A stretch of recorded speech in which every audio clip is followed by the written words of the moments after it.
മൂകം കരോതി വാചാലം പങ്കും ലംഘയത്തെ ഗിരിം യത്കൃപാത്തമഹം വന്ദേ പരമാനന്ദമാധവം. നാരായണീയം 9-ാമത്തെ ദശകം 8-ാമത്തെ ശ്ലോകത്തിൻ്റെ അർത്ഥമാണ് ഇന്ന് പറയണത്. അർത്ഥം പറയണത് കിഴക്കേപ്പാട്ട് വാര്യത്ത് ഭാരതി. ലഭസ്വഭുവനത്രയീരചനദക്ഷതാമക്ഷതം ഗൃഹാണമദനുഗ്രഹം കുരു തപശ്ച ഭൂയോ വിധേ ഭവത്വഖിലസാധനീ മയി ച ഭക്തിരത്യുൽക്കടേത്യുദീര്യ ഗിരം ആദധാ മുദിതചേതസം വേധസം. ഭഗവാൻ തൻ്റെ രൂപം ബ്രഹ്മാവിന് കാണിച്ചു കൊടുത്തു എന്ന് പറഞ്ഞു. ആ ബ്രഹ്മാവ് കണ്ടതായിട്ടുള്ള ആ രൂപത്തിനെ കഴിഞ്ഞ ശ്ലോകത്തിൽ വർണ്ണിച്ചു. അത് കഴിഞ്ഞിട്ട് അതിൻ്റെ മുമ്പിൽ 6-ാമത്തെ ശ്ലോകത്തിൽ ഭഗവാന്റെ രൂപം കിരീടമകുടോല്ലസം എന്നുള്ളതായിട്ടുള്ള ശ്ലോകം കൊണ്ട് വർണ്ണിച്ചു. അത് കഴിഞ്ഞിട്ട് ബ്രഹ്മാവിൻ്റെ പ്രാർത്ഥന ആണ് കഴിഞ്ഞ ശ്ലോകത്തിൽ പറഞ്ഞത്. എനിക്ക് ഭുവനങ്ങളെ നിർമ്മിക്കുന്നതിനുള്ളതായിട്ടുള്ള ദക്ഷമായിട്ടുള്ള അതിനെ പ്രാപ്തമായിട്ടുള്ള കഴിവ് ശക്തിയുള്ളതായിട്ടുള്ള ബുദ്ധിയെ തന്നാലും എന്ന് ഭഗവാനോട് പ്രാർത്ഥിച്ചു. ആ പ്രാർത്ഥനയാണ് കഴിഞ്ഞ ശ്ലോകത്തിൽ പറഞ്ഞത്. ഇനി ആ പ്രാർത്ഥനയ്ക്കുള്ളതായിട്ടുള്ള ഭഗവാന്റെ മറുപടി എങ്ങനെയാണ് ഭഗവാൻ ബ്രഹ്മാവിനെ അനുഗ്രഹിച്ചത് എന്നാണ് ഈ ശ്ലോകത്തിൽ പറയണത്. അതായത് ബ്രഹ്മാവ് സൃഷ്ടി നടത്താനുള്ളതായിട്ടുള്ള ഭുവനങ്ങളെ മുഴുവൻ, വിശ്വത്തെ മുഴുവൻ, പ്രപഞ്ചത്തെ മുഴുവൻ നിർമ്മിക്കാനുള്ളതായിട്ടുള്ള ദക്ഷമായിട്ടുള്ള ശക്തമായിട്ടുള്ളതായിട്ടുള്ള ബുദ്ധി ഉണ്ടാക്കി തരൂ എന്നായിരുന്നു ബ്രഹ്മാവിൻ്റെ പ്രാർത്ഥന. അതങ്ങോട്ട് ആദ്യം തന്നെ കൊടുത്തു. ലഭസ്വ ഭുവനത്രയീരചന ദക്ഷതാം അക്ഷതാം. ലഭസ്വ, ലഭിച്ചാലും, ഇനി സംശയമൊന്നുമില്ല.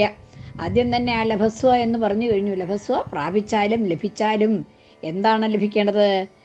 ഭുവനത്രയീരചന ദക്ഷതാം ലഭസ്വ.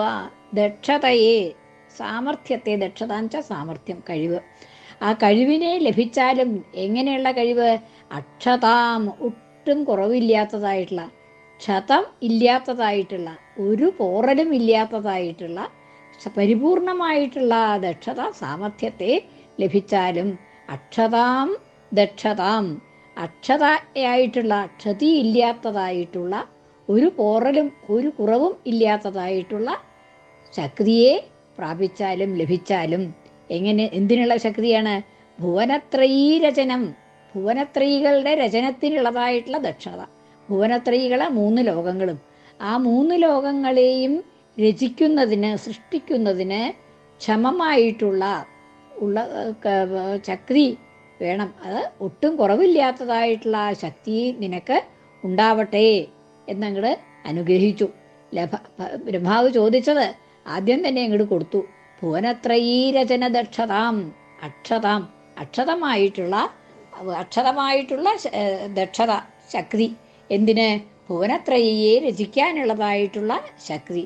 ഈ ഭുവനത്രയി നേരത്തെ 14 ലോകങ്ങൾ എന്നൊക്കെ പറഞ്ഞു. പിന്നെ ഇപ്പം ഈ ഭുവനത്രയി എന്ന് പറഞ്ഞത് എന്തിനാ എന്ന് ചോദിച്ചാൽ, ആ 14 ലോകങ്ങളെ തന്നെയാണ് ഭുവനത്രയി എന്നായിട്ട്, ത്രൈലോക്യം എന്ന് പറഞ്ഞാലും ഈ 3 ലോകങ്ങൾ, 14 ലോകങ്ങളെ തന്നെയാണ് ഉദ്ദേശിക്കുന്നത്.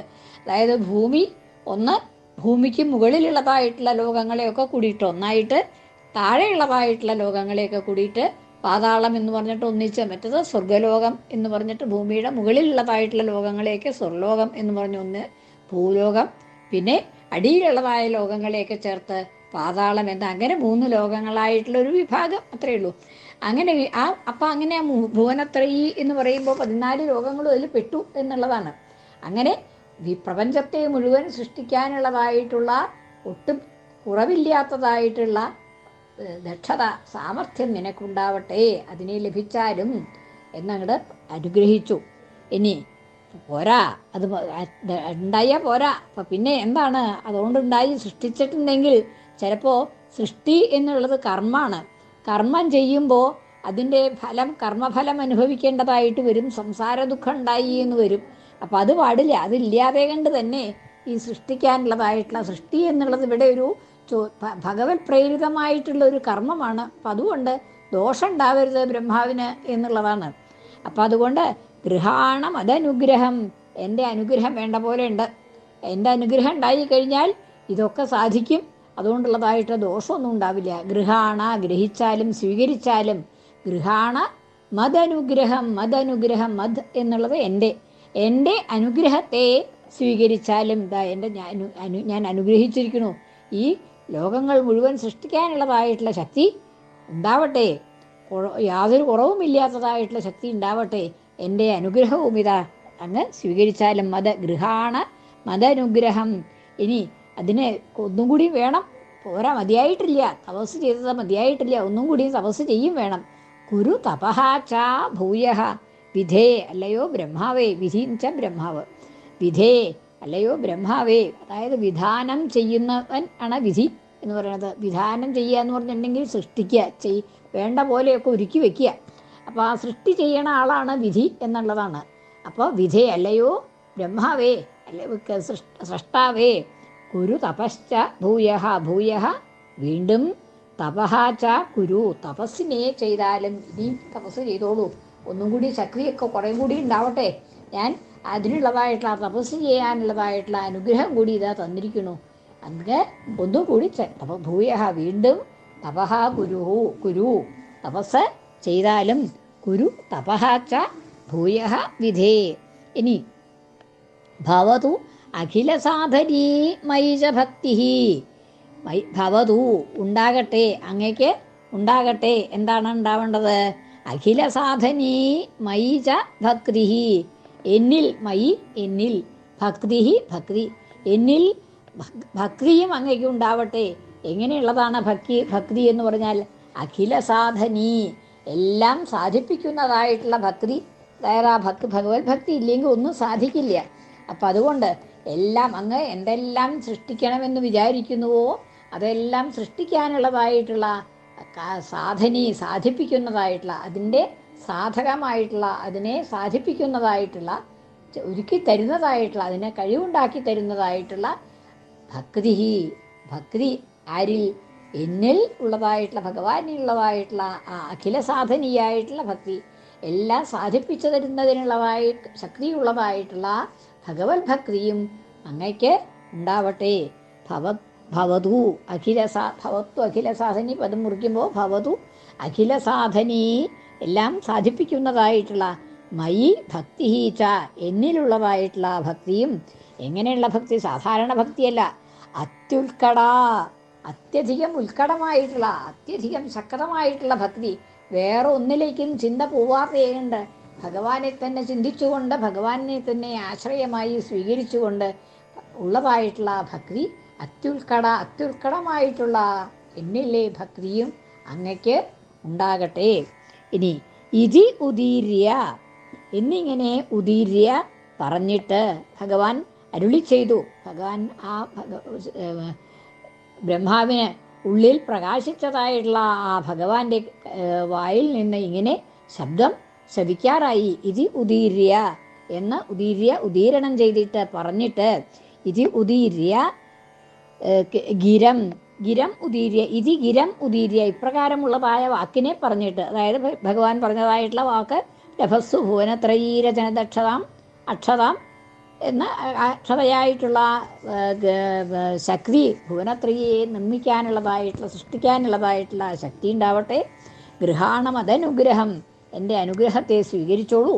കുരു തപഹാച ഭൂയഃ വീണ്ടും തപസ്സു ചെയ്യൂ എന്നിങ്ങനെ. ഭവത്വ അഖില സാധനീമൈച ഭക്തി, എല്ലാറ്റിനെയും സാധിപ്പിക്കുന്നതായിട്ടുള്ള എന്നിലുള്ളതായിട്ടുള്ള ഭക്തിയും അങ്ങയ്ക്ക് ഉണ്ടാകട്ടെ എന്ന വാക്കിനെ, ഗിരം ഉദീര്യ എന്ന വാക്കിനെ പറഞ്ഞിട്ട് ആദധ ആ മുദിതചേതസം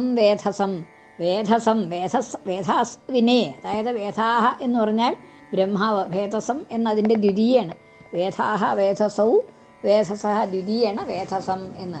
വേദസിനെ, അതായത് ബ്രഹ്മാവിനെ മുദിതചേതസം ആദധാഹ, മുദിതചേതസ്സനാക്കി തീർത്തു, മുദിതചേതസ്സാക്കി തീർത്തു. മുദിതമായ സന്തുഷ്ടമായ മനസ്സോടുകൂടിയവൻ, ചേതഃ ബുദ്ധി മനസ്സ്, ബ്രഹ്മാവിനെ അങ്ങോട്ട് സന്തോഷിപ്പിച്ചു. മുദിതചേതസം സന്തുഷ്ടമായ മനസ്സോടുകൂടിയവനാക്കി തീർത്തു. ബ്രഹ്മാവിനെ അദധാഹ ചെയ്തു, ബ്രഹ്മാവിനെ സന്തുഷ്ടമായ മനസ്സോടുകൂടിയവനാക്കി തീർത്തു, ബ്രഹ്മാവിൻ്റെ മനസ്സിനെ സന്തോഷിപ്പിച്ചു എന്ന്. ഇങ്ങനെ പറഞ്ഞിട്ട് ബ്രഹ്മാവിനെ അങ്ങോട്ട് സന്തോഷിപ്പിച്ചു. ബ്രഹ്മാവ് വളരെയധികം സന്തുഷ്ടനായി തീർന്നു. ഭഗവാന്റെ വാക്കും കൂടി കേട്ടപ്പോൾ, ഭഗവാനെ കണ്ടപ്പോൾ തന്നെ സന്തോഷമായി. പിന്നെ അതിനുശേഷം ഭഗവാന്റെ ആ വാക്കും കൂടിയും ഭഗവാന്റെ അനുഗ്രഹം ആശിസ് ആ വാക്കും കൂടി കേട്ട് കഴിഞ്ഞപ്പോൾ ബ്രഹ്മാവിന് അത്യധികം സന്തോഷം വന്നു. അങ്ങനെ സന്തുഷ്ടനാക്കി തീർത്തു ബ്രഹ്മാവിനെ. നീയും തപസ് ചെയ്യാനുള്ളതായിട്ടുള്ള പ്രേരണയും കൊടുത്തു, ആ ഭക്തി ഉണ്ടാവട്ടെ എന്നുള്ളതായിട്ടുള്ള അനുഗ്രഹം കൊടുത്തു. ഭുവനങ്ങളെ സൃഷ്ടിക്കാനുള്ളതായിട്ടുള്ള കഴിവ് അതുണ്ടാവും എന്നുള്ളതായിട്ടുള്ള അനുഗ്രഹം കൊടുത്തു. ബ്രഹ്മാവിന് ഇനി എന്താ വേണ്ടത്? ഭഗവാന്റെ അനുഗ്രഹവും കിട്ടിക്കഴിഞ്ഞു. അപ്പോൾ വളരെ സന്തുഷ്ടനായി തീർന്നു ബ്രഹ്മാവ് എന്ന് ഈ ശ്ലോകത്തിൽ പറയണു. ലഭസ്വഭുവനത്രയീരചനദക്ഷതാമക്ഷതം ഗൃഹാണമദനുഗ്രഹം കുരു തപശ്ച ഭൂയോ വിധേ ഭവത്വഖില സാധനീ മയി ച ഭക്തിരത്യുൽക്കടേത്യുദീര്യ ഗിരം ആദധാ മുദിതചേതസം വേധസം. കൃഷ്ണാർപ്പണം. മലയാള പരിഭാഷ. നിനക്കിനി അനശ്യുതം ജഗതി സൃഷ്ടികൾ ചെയ്യുവാൻ തരുന്നു മതനുഗ്രഹം തപമതും തുടർന്നിടജാ. തപസ്സതു നടത്തുകിൽ കഴിവതും വരും ഭക്തി എന്നുരച്ചിതി മൊഴി ഭവാനജനു നൽകി സന്തോഷവും. സർവത്ര ഗോവിന്ദനാമ സങ്കീർത്തനം. ഗോവിന്ദ ഗോവിന്ദ.